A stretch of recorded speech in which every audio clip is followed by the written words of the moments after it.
আজকে আমরা 16 মাইলের পার্ক ভ্যালি গার্ডেনে এসেছি। যিনি ইনার মালিক আবেদুল্লাহ বাবুল নামে, কমন নাম হচ্ছে বাবুল, আমাদের খুব প্রিয়।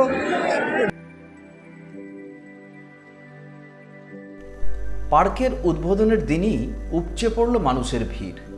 মালদার কালিয়াচকে ব্যক্তিগত উদ্যোগে তৈরি ড্রিম ভ্যালি চিলড্রেন পার্ক উত্তরবঙ্গে অন্যতম পার্ক বলে দাবি মালিক মোহাম্মদ আবেদুল্লাহ।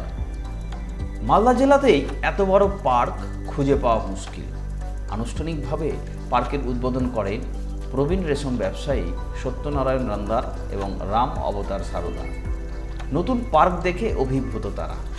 এদিনের পর থেকে পাকাপাকিভাবে পার্কের দ্বার সাধারণ মানুষের জন্য খুলে গেল। টিকিটের মূল্য রাখা হয়েছে 30 টাকা। শিশুসহ স্কুল পড়ুয়াদের ক্ষেত্রে বিশেষ ছাড় রয়েছে। শহর থেকে দূরে কালিয়াচকের মতো প্রত্যন্ত এলাকা কালিয়াচক 3 ব্লকের 16 মাইল এলাকায় জাতীয় সড়ক সংলগ্ন পেট্রোল পাম্পের কাছে ড্রিম ভ্যালি চিলড্রেন পার্ক এখন নতুন একটি ঠিকানা। পার্কের মালিক ওবায়দুল্লাহর বাড়ি কালিয়াচক 1 ব্লকের সুজাপুরে। দীর্ঘদিনের স্বপ্ন ছিল শিশুদের একটি পার্ক করার। সেই স্বপ্ন এখন সফলের দিকে। তার তৈরি পার্কে রয়েছে শিশুদের মনোরঞ্জনের পর্যাপ্ত ব্যবস্থা, রয়েছে সুইমিং পুল ও রেস্টুরেন্টও।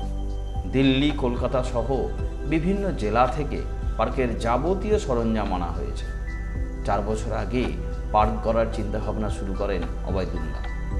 নতুন করে গড়ে ওঠা এই পার্ক ঘুরে এসে আপনাদের সামনে তুলে ধরছেন আমাদের প্রতিবেদক রেজাউল করিম।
আজকে আমরা 16 মাইলের পার্ক ভ্যালি গার্ডেনে এসেছি। যিনি ইনার মালিক আবেদুল্লাহ বাবুল নামে, কমন নাম হচ্ছে বাবুল, আমাদের খুব প্রিয়। বাবুলের বাবা ও ঠাকুর দাদা থেকেই আমাদের সিল্ক সেক্টরে আমাদের 3 জেনারেশন থেকে আমরা একসঙ্গে বিজনেস করে আসছি। আর মালিক সাহেবের বড় ছেলে বাবুল, এটা 7 ভাই, তাকে বাবুল সবচেয়ে ডাইনামিক এবং নতুন আইডিয়া নিয়ে নতুনভাবে কাজ করেছে জীবনে। প্রথমে খুব ভালো হয়েছে, পাওয়ারলুম করলো, পাওয়ারলুমের পরে ফ্যাক্টরি করলো, হ্যান্ডলুম করলো, অনেক রকম ব্যবসা করে এই 2 বছরের মধ্যে ইনি পার্কের একটা আইডিয়া নিয়েছেন। সেটা আমার মনে হয় মালদা ডিস্ট্রিক্টের প্রথম পার্ক দাঁড়াবে। এত সুন্দর ব্যবস্থা, এখন গাছপালা ছোট আছে 1-2 বছরের ভিতরে। আর এটা এই এরিয়াতে খুব কালিয়াচক থেকে এই এরিয়াতে সকলের কর্মযোজনায় 60-65 স্টাফ এখানে কাজ করবে, তাদের আর্নিং হবে। এমনকি মালদা ডিস্ট্রিক্ট থেকে এদিকে ফারাক্কা থেকে মিনিমাম 700 লোক এই গার্ডেনে আসবে। একটু গাছপালা বড় হয়ে গেলে, একটু জগজগাট হলে। নাম খুব হয়েছে, খুব সুন্দরভাবে সাজিয়েছে। ভগবান করুন উনি আরও বাড়ুক, আরও উন্নতি করুন। আমার কাকা রামও তার সায়দা সিল্কের ব্যবসা, বাবুল ওখান থেকেই প্রথম ব্যবসা শুরু করেছিল। তারপরে আমার সঙ্গে দুজনের সঙ্গে ব্যবসা শুরু করতাম। আমার নাম সত্যনারায়ণ রান্নার, পয়লা মোড়ের সামনে বাড়ি। আর রামও তার সায়দা বালুচরে বাড়ি। ইনি এখনও রেশনের ব্যবসাতে করে আসছেন। আজকে আমরা কাকার দাদা উদ্বোধন হলো, আমিও সঙ্গে ছিলাম। খুব রেসপেক্ট দিয়ে কাকাকে আমাদেরকে ডেকেছেন। বাবু সকলকে রেসপেক্ট দেয়, খুবই সিনসিয়ার, খুব ভালো।